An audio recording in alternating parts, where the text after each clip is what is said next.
Hi there, and welcome to the ATS podcast with me, Will Brown, and John Soulsby, where we break down chunks of health and fitness information into bite-sized pieces, remove a bunch of the noise, and just leave what's relevant. Today, we are answering more of the most Googled resistance training questions for beginners. Starting off with question number 9, which is how long should I rest between sets? My usual answer for this is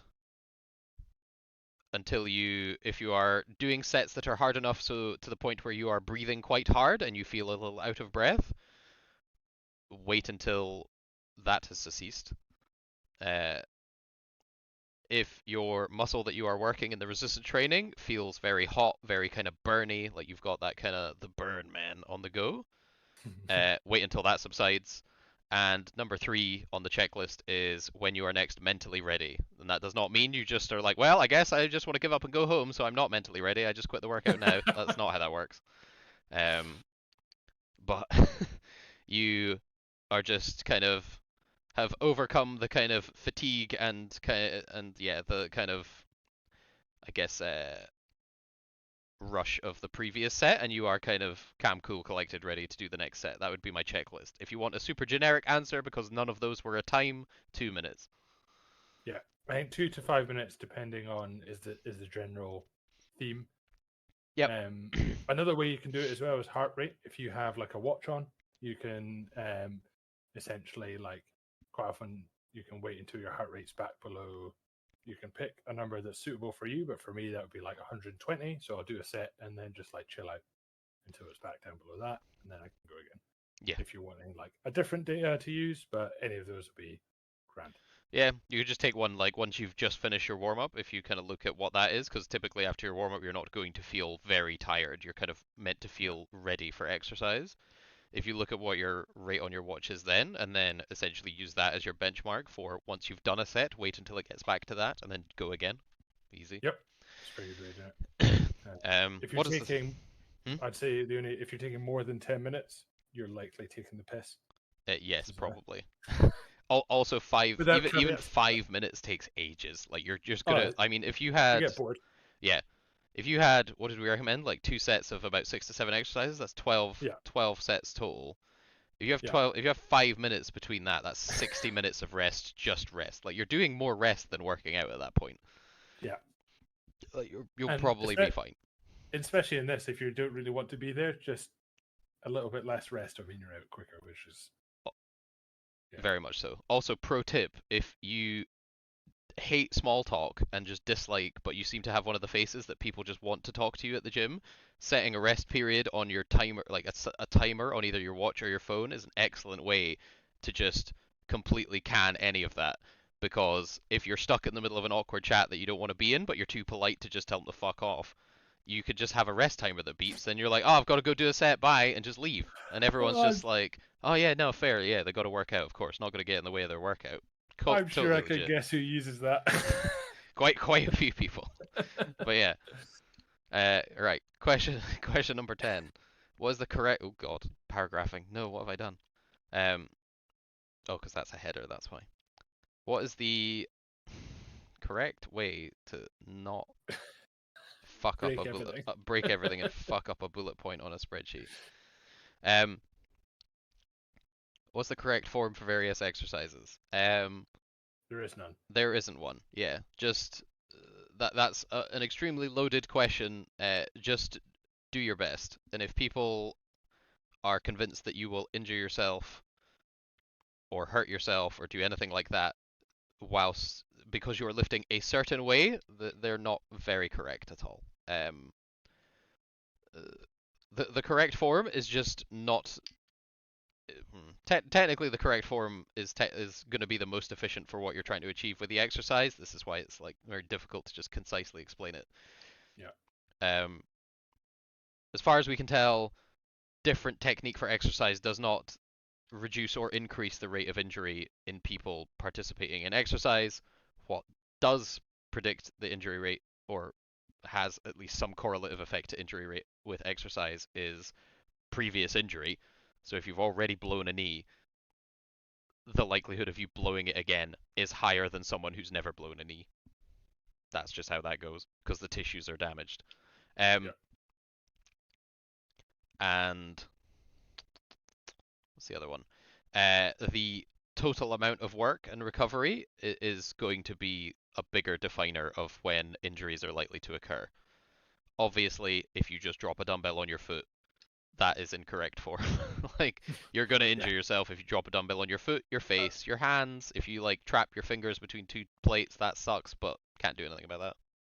Yeah, I'd say the only things I would say is cast iron correct form is make sure whatever machine or free weight you're using, you have like a good like grip on or are like seated well so that you can like actually move it without it slipping or moving.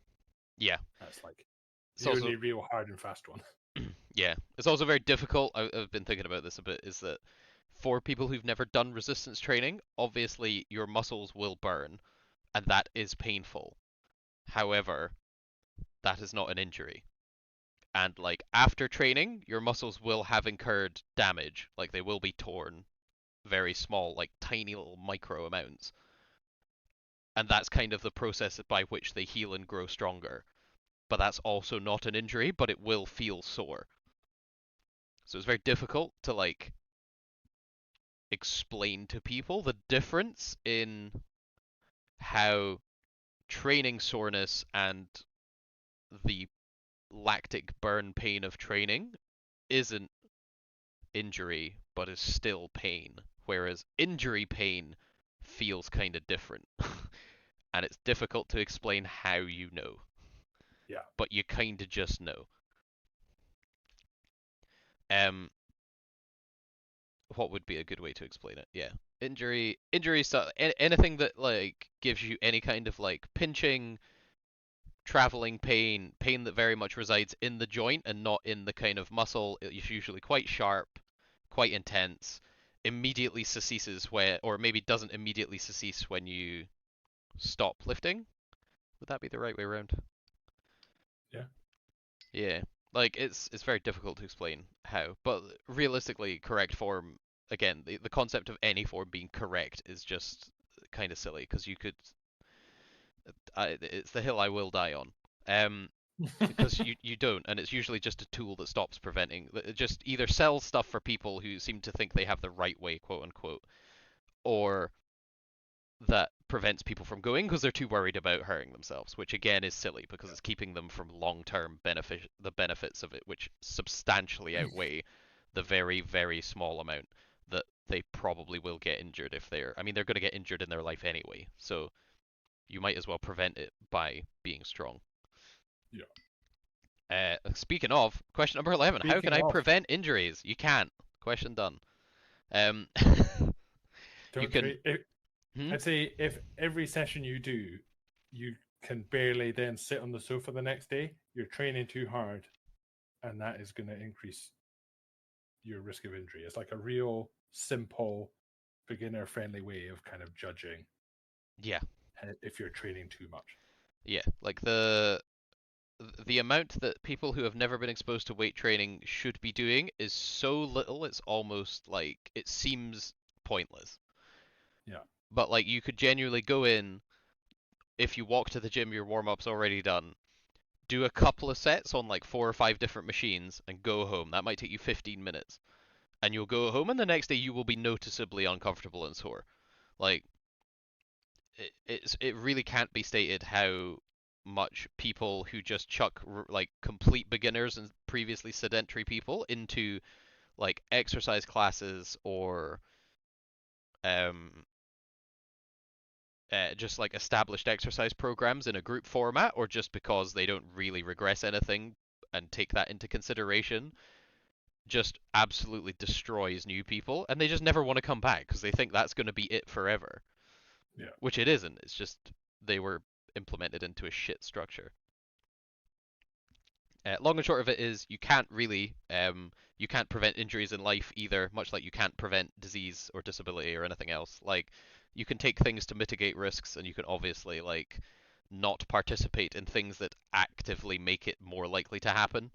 But like yeah, like there is no like just don't get in a car, prevent car like be like even then, if you're like, I'll never get in a car accident because I don't drive, and you're like, well, cars still exist and you walk on the pavement, so that's statistically still a possibility.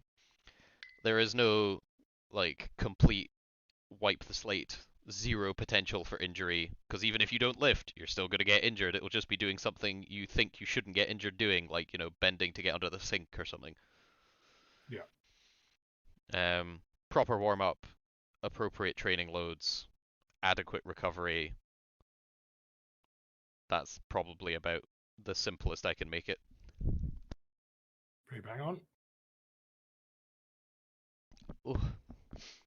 Question number 12, last one. How should I train different muscle groups? Or should I train different muscle groups on different days? You totally can. You can train them when you're a beginner and you're probably not training that many days in total.